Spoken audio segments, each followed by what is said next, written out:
Hey guys, summer వచ్చేసింది కదండి. So మేమైతే టమాటా రేట్ బాగా దిగిందని చెప్పేసి టమాటో పచ్చడి అయితే పెట్టుకుంటున్నాం.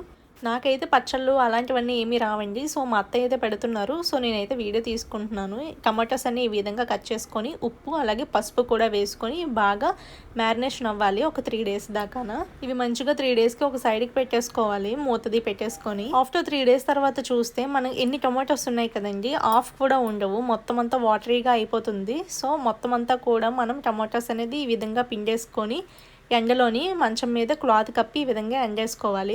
టమాటోల నుంచి వచ్చిన వాటర్ కూడా పక్కన స్టోర్ చేసుకోవాలి. టమాటోస్ అనేవి మనకి 2-3 daysలో మంచిగా ఎండిపోతాయి. ఎండిన టమాటో పీసెస్లోని వెల్లుల్లిపాయలు వేసుకుని ఈ విధంగా గ్రైండ్ చేసుకోవాలి. ఈ లోపు టమాటో వాటర్లోని చింతపండు వేసుకొని పక్కన పెట్టుకోవాలి. చింతపండు వాటర్ని గ్రైండ్ చేసుకునేటప్పుడు కొంచెం కొంచెంగా వేసుకుంటూ గ్రైండ్ చేసుకోవాలి. ఇదైతే మనం ముందుగా తయారు చేసుకున్న మెంతి పొడి, ఆవ పొడి అలాగే కారం పొడి కూడా మొత్తం వేసేసుకొని గ్రైండర్లోని గ్రైండ్ చేసేసుకోవడమే. సాల్ట్ అనేది కాస్త అడ్జస్ట్ చేసుకొని వేసుకుంటూ ఉండాలి. మరి ఉప్పగా అయినా తినలేము కదండి. సో అడ్జస్ట్ చేసుకుంటూ వేసుకుంటూ ఉండాలి మధ్య మధ్యలో. పచ్చడి మంచిగా గ్రైండ్ అయిన తర్వాత ఇంకేముందండి, తాలింపు పెట్టేసుకోవడమే కదా. తాలింపు అనేది మంచిగా మనం పల్లి నూనెతోనైతే పెట్టుకోవాలి. ఇదైతే మనకి మంచిగా స్టోర్ అయితే ఉంటుంది.